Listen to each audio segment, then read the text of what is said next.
Something that's always on the minds of investors, and maybe even more so these days with what's going on in the world, and that's a market crash.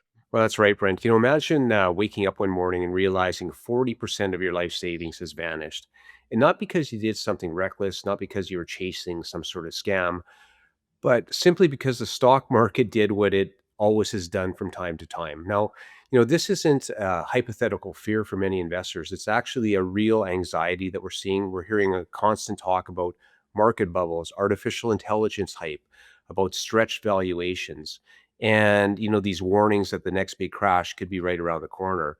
So today, I want to talk about how investors can actually survive a market crash emotionally, financially, and practically. Let's start with the big fear we all have. A lot of everyday investors seem convinced that 2026 or sometime soon is destined to be the year everything falls apart. Are they wrong, do you think?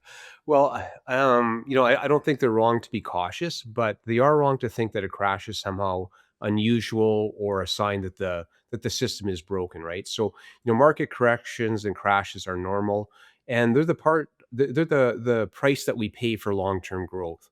And if you look at history, declines of 30% or more, they happen roughly every 10 years. Drops of 40% happen every few decades, and even the truly terrifying 50% declines like the dot-com bust or the 2008 financial crisis that we went through, well, they're going to happen from time to time and they're going to happen again in the future.